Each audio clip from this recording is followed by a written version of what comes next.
Hi everybody, the One Meta here with more stories for, with me going through my favorites list again. More stories for that feature. So going down, what do I got? I got 8 more today.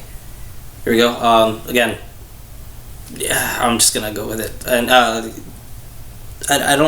don't think I've mentioned this in a while, but I'm also doing this in a written form with direct links to all the stuff on the Sufficient Velocity forums. So there's a link to that in the description if you want to read it all instead of watching and going through a whole bunch of videos. But yeah, either way, those are there. So yeah, let's just get started. The first one, there's a bunch of really big ones in this batch of 8. Well, I say a bunch. I think there's really just 2 that probably have like really big reputations. The first one is the first one on this list, which is Shinji and Warhammer 40k. Not the most interesting or nuanced title, but yeah, pretty direct and to the point, by Charles Bhepin. And basically, yeah, it's a crossover of Evangelion with Warhammer, where Shinji, right at when he's still living with his uncle, ends up finding a bunch of Warhammer 40k figurines and basically models his life and his philosophy around those stories and the lore of Warhammer 40k. This is a monster of a story, and it's still going. This guy recently just updated in March, and he said he's still continuing. I think it might be close to ending, but you can never. I don't know. This is it changes him really interesting. He is a much different person than he was in the original series. He's got a backbone. He thinks like he's got like an orc, space marine, chaos marine, and an Eldar in his head that act as his like conscience, and he changes up that way. We get the whole first chapter is stuff that's pre Tokyo 3 and pre start of the events of canon, which I don't see very often in much of the Evangelion fics that I read. It always usually, even if there is a lot of changes through his history, they always start with that phone call when he has to get picked up by Misato. So seeing that is interesting, but it's necessary because the changes are like very dramatic, and it's seeing it and seeing how it's influenced his thinking is what you really need. And the epic nature of the whole thing, of the lore of 40k, then starts infecting everybody in the cast. Maya gets, huge thing. Kensuke, who's basically just a joke in 90% of these fics, as like he becomes a badass in his own way. Like everybody gets a chance to step up, and it's really, really interesting. And yeah, it's got a couple things of canon just because the angels keep showing up and things like that, but it's the rest of it, and there's a whole lot of stuff there that's just completely different. I liked it a hell of a lot. It is a huge monolith of a story, which it's longer than a whole bunch of books, so it's longer than War and Peace, I'll tell you that right now. But I love this a lot. Its story is great, and it's definitely staying on my list. Alright. Next is a story by HPLL 65619 with Harry Potter and the Distaff side. I think that's how you pronounce it. I assume, I don't know, maybe it's supposed to be some other word or something, but I don't know, I just say Distaff. So basically, this one is Harry starts at the end of book 4, where he's in the graveyard with Voldemort, and Voldemort's like, if I kill you, that means other people can kill me, because I know the prophecy. So that's a little different, and it's like, If I kill you, other people can kill me. So instead, I'll send you away, and that way neither of us can kill each other, and we're both immortal. At least that's how he thinks it. And then pops him off into a different universe where basically everybody's gender swapped. And, well, like, everybody's gender swapped, and the traditional male and female roles have been swapped as well. So this is a female-dominated world where the females act like women are the traditional, like, dominating gender. So they all the roles that we think of like guys, like in this world, women wolf whistle like guys instead of guys wolf whistling at women or catcalling women, and stuff like that. So they're like, where he ends up is literally in the same situation that except he doesn't know it at the time, but it's like the female Harry Potter in that universe is fighting Voldemort, and that's going more in the canon route where she gets the priority incantatum, that effect, the light show and that stuff, and then he goes and he saves Harry and Cedric, because Cedric was only stunned in this universe, and then goes on to try and make a relationship and build stuff with that while helping his counterpart try and defeat the Dark Lord. The biggest thing that I like about it, and the hook that it has, is just constantly seeing the different norms between the two universes, and having like, oh, I expected, just seeing the constant like expectation shift, and like especially from Harry's point of view, where we just see like, oh, a girl came onto me and like was doing that, so of course I reacted, and wow, she felt really weird, and she got scared because she was like, oh, men don't do that, they're just supposed to sit there and take it, or something like that. Like, those kind of things are like the most entertaining bits here. Luna also shows up and becomes the main character because she's like the only one who didn't swap, so that's why Harry, or the base Harry wants her attention, but then she actually evolves into a very interesting character, and what happens to her becomes rather interesting. I like this a lot. The author, Clell, has stated that there are only a few chapters left. I hope he finishes it, but what's here is still way interesting enough to read that it stays on my list, no question. I hope the latter chapters finally come out. And now we go to another story by the same author, Harry Potter and It's a Hufflepuff Omniverse, which actually starts in the same exact spot as the last one. And it even starts with Harry getting sent to a different universe by Voldemort, except this one's much less serious, much more comedic. With Harry, at least our main character this time, just being a wisecracking smartass and stuff. Basically, he gets sent to another universe, and then we find out, oh, there's a Hufflepuff Collective that basically runs and makes sure all the universes and all the plates keep spinning, and they gotta deal with this interloper and stuff like that. And then it just comes to a whole running gag where he's just like running away from them to try and stay alive or whatever, and then just constantly telling other Harrys not to end up with Ginny because she ends up looking exactly like Molly. It's really fun. It's super a lot of juvenile and stupid humor and stuff like that, and I loved it. I love this so much. And yeah, I don't care that there's only a few chapters. Like, it's like one where it's like the previous one, like I really hope it gets finished, but it's still good without. Like, this one's like, I don't care if he continues or not. I'd like it, but even if he doesn't, this is super great. I love what's there, and I could end it and still be happy. So yeah, this stays on my list. Right. Okay, so now we get back to the other like big reputation fic on this list, which is Chunin Exam Day by Perfect Lionheart. So I'll say right up, and yeah, people are probably gonna say my taste of shit here, but yeah, let's cement it. I was kind of torn when I was reading this and going through it. I wasn't sure whether it would stay on my list or not, and as I was reading it, it still became harder to see.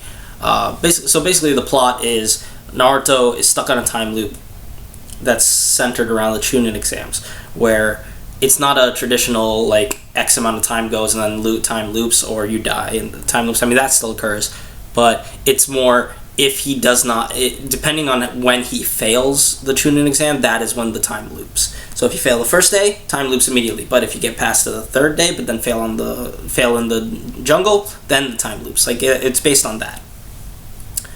And basically, he's just trying to learn a lot and get to the best ending. Okay, let's start with Naruto. Naruto is really, really stupid in the beginning. He's portrayed as like the guy who basically only managed anything through luck, complete idiot, can't even read because of all that stuff. And okay, sure. Then he starts learning read, and yeah, he starts becoming better, and learns everything, from like tailoring, metalworking, ninjutsu, like whatever he learns, he masters, and he becomes like a master manipulator and stuff like that. And I found that some reviews that I read of this, people had problems with that because they were like, oh, it's just Mary Sue, he just becomes whatever.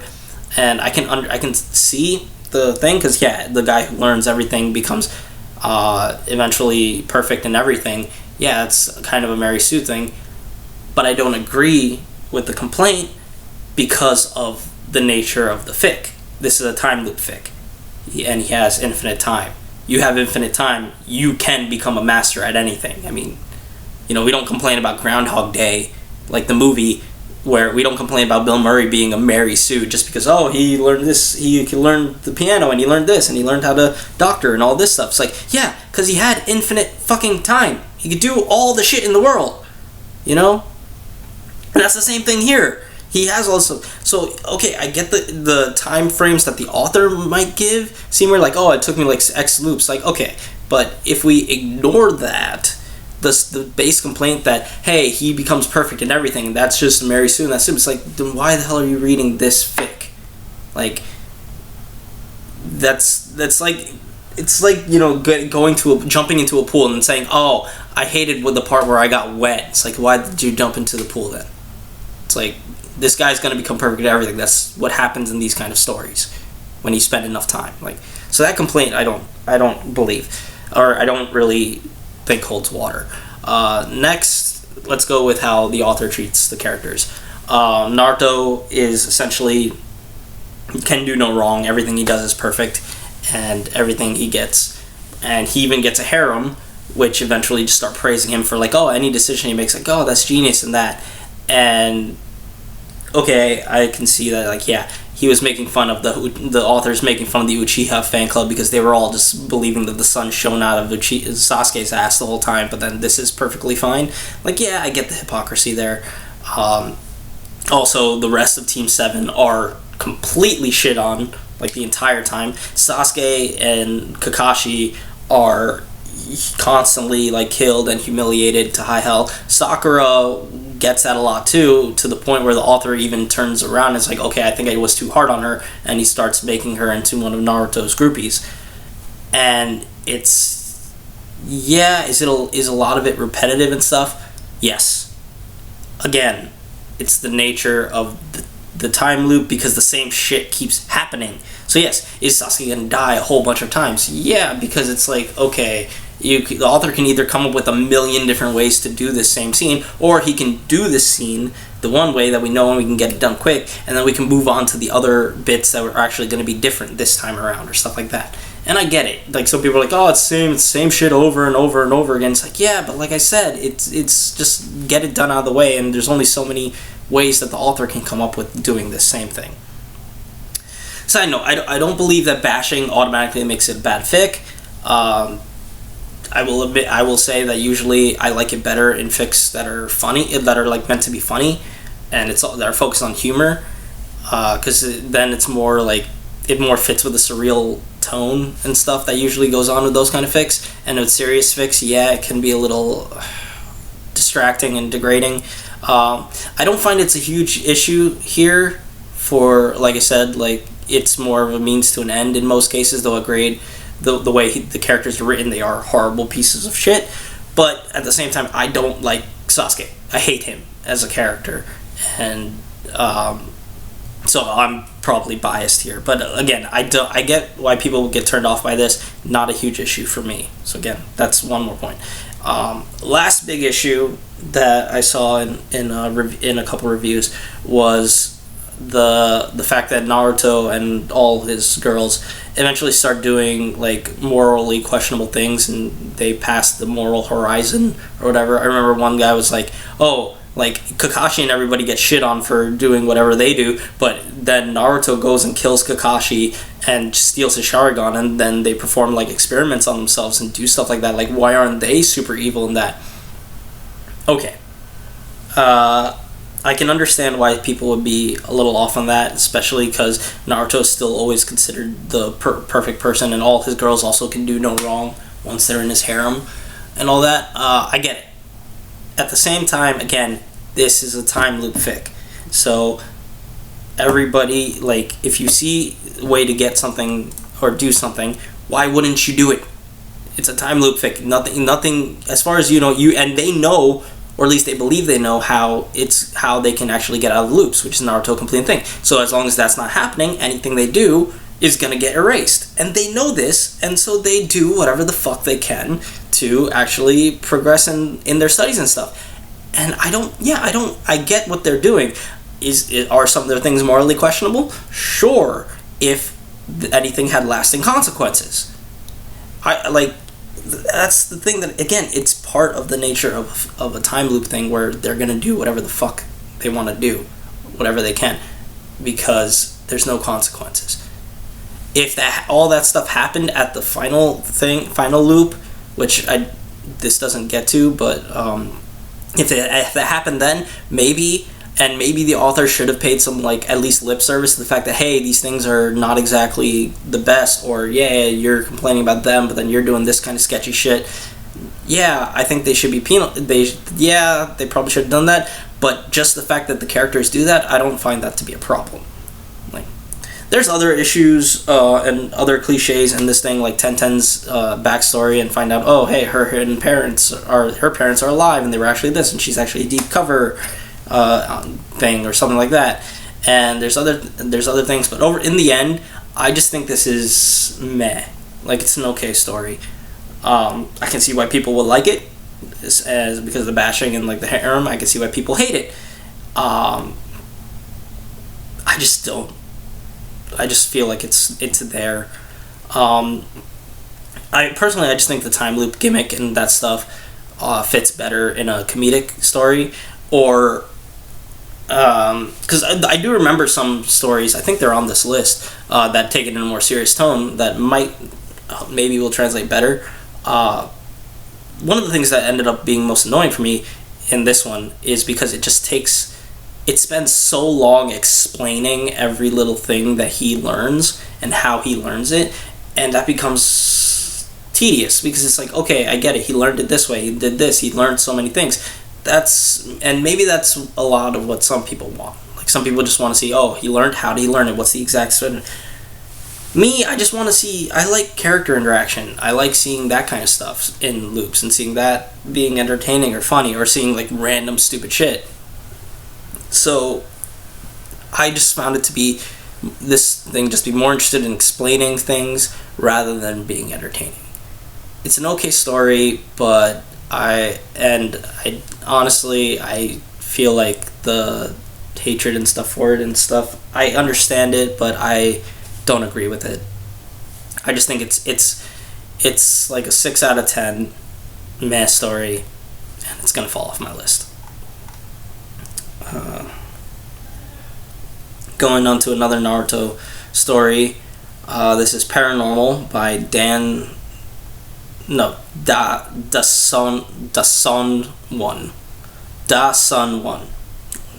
All one word. So this is a Naruto crossover with Fear, and it's essentially a horror movie.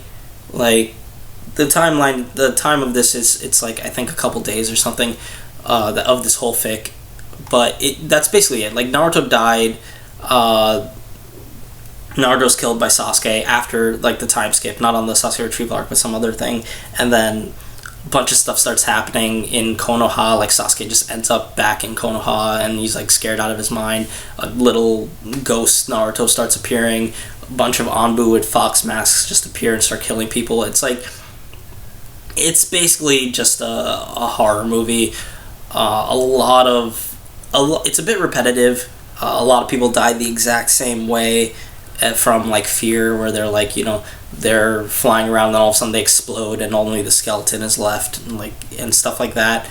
The ending is kind of like the thing that like fixes everything, and the MacGuffin kind of appears out of nowhere.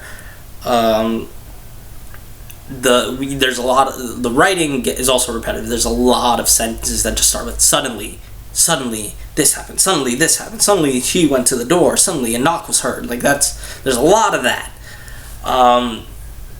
In the end, it's just like I don't think it's written to the point where I could understand what it was trying to do. I just don't think it did it that well. I understand that it was trying to be a horror movie and like written as one.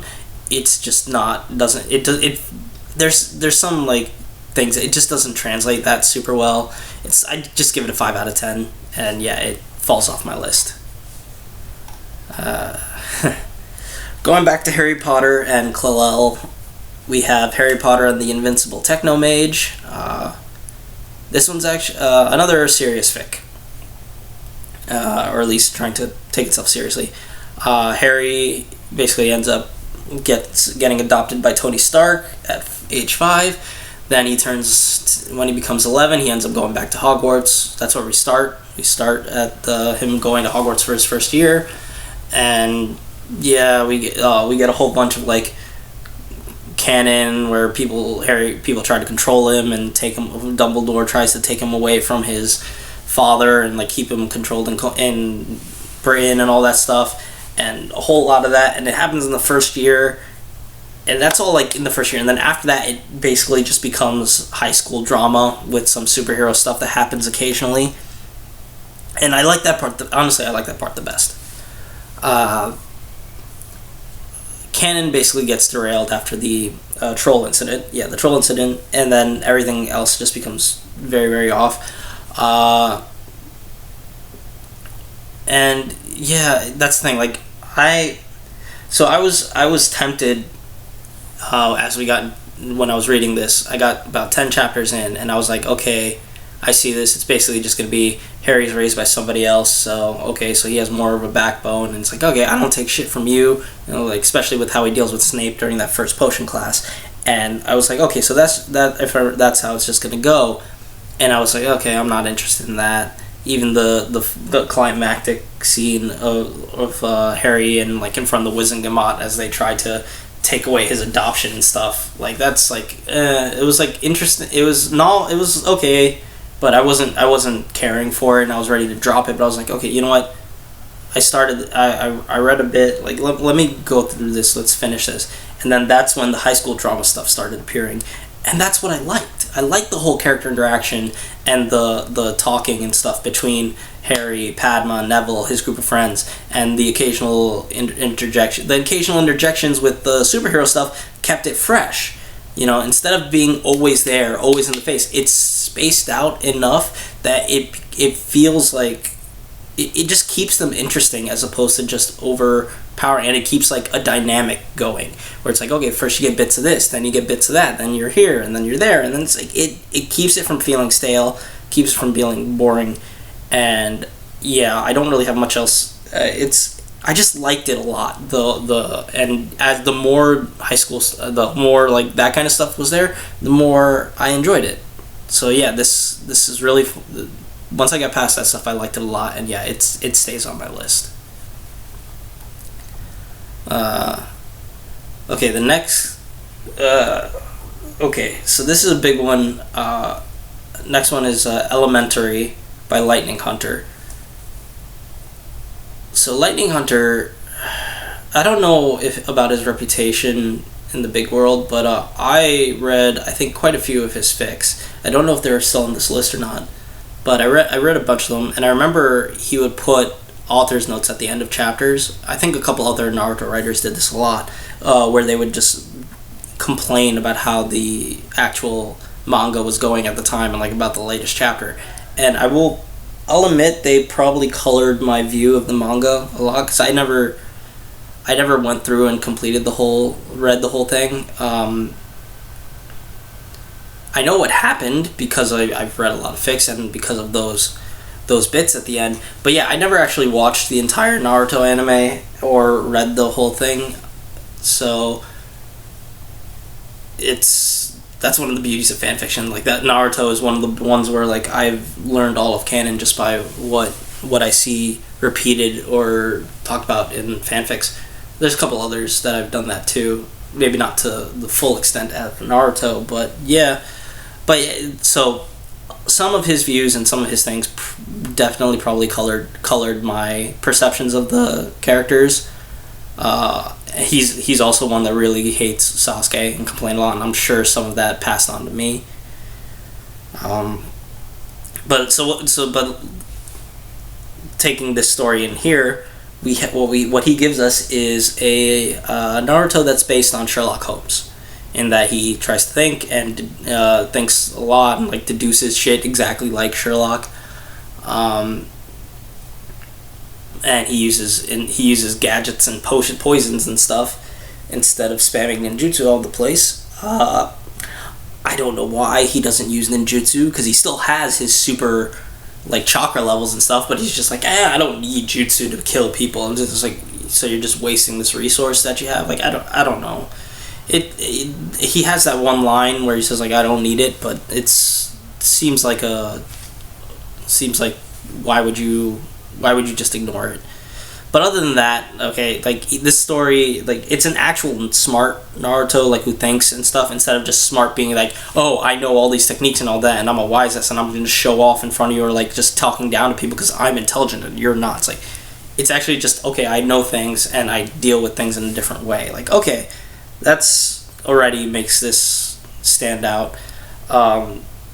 The first 3 chapters are, like, the wave mission and the tuning exams, and then after that, canon just gets thrown out the window, and this becomes its own beast, which is very interesting. The characters that show up, a bunch of OCs, are, for the most part, like, entertaining and intriguing to watch. He makes a small team, he's going up him against the world and everything, but I wasn't glued to the screen. I kept getting distracted and just doing other things to avoid reading this. Don't get me wrong, it's a good fic. It's pretty well written, and it's got interesting plot developments and things like that. I just wasn't really invested in it. And I said that in the previous one, where, like, the first 10 chapters I was ready to throw it out, but I kept going and I liked it. And you know what, I did. I kept going and I finished this, but nothing pulled me in. I just kept seeing that, like, oh, okay, that's pretty good idea, or like, hey, that was interesting, or like, this is okay, and then just like, okay, and then moving on. If you like smart Naruto fics, like actual smart Naruto fics, you won't go wrong with reading this. It's not gonna hurt you in any way. There's not even that much bashing. Like, yeah, Sasuke, I mean, he gets his jibe, the author gets his jibes in at Sasuke being an idiot and that, but it's not really that bashing, and more just saying, like, hey, Sasuke's unstable, and yeah, if you tweak his buttons, you can pretty much make him do whatever you want. It's okay, it's fine. Like I said, I think it's actually pretty good. It wasn't completed, and the fact that it ends on a cliffhanger really annoys me. Like, it pulls out more points, especially because it was like, oh, he's gonna continue, but it's been years at this point. It's, I think, 8 years. It's not. But yeah, that really annoys me.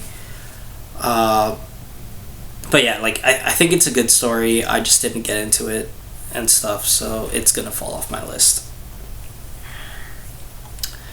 Alright, so final story for the video is Boom by Andrew Joshua Talon. And this is much less serious than the last one. This is basically just Naruto and Tenten bonding over explosive seals and stuff, and everybody else feels, like, terrified of what's happening, or like, oh my god, why are you doing that in public, kind of thing. It's just super fun. There's a whole bunch of, like, crazy shit, and, like, you got the standard standard like funny Naruto cliches of like Sasuke, oh he's going crazy or like feels psychotic, creepy yandere kind of Hinata with the things, like lots of funny stuff here, real with bits, and the ending is kind of similar, and like one of the chapters has a bit similar to the Great Landscaping Crisis. But yeah, lots of funny, bunch of short scenes I super enjoyed. Great thing to just come back to every now and then and can get a good laugh. It stays on my list. So there we go, that's the end of this video. We got 104 stories stayed on my list now out of 178. If you like the video, please give it a like. If you want to keep up to date of my journey, subscribe to the channel. I have it, this is all in the playlist as well. If you want to go start my videos from the beginning, or like I said, if you wanted to see it in written form, I have a link to the forum thread in the description as well. Links to URLs for all the stories are also in the description. Thanks for watching, and I will see you guys next time. Adios.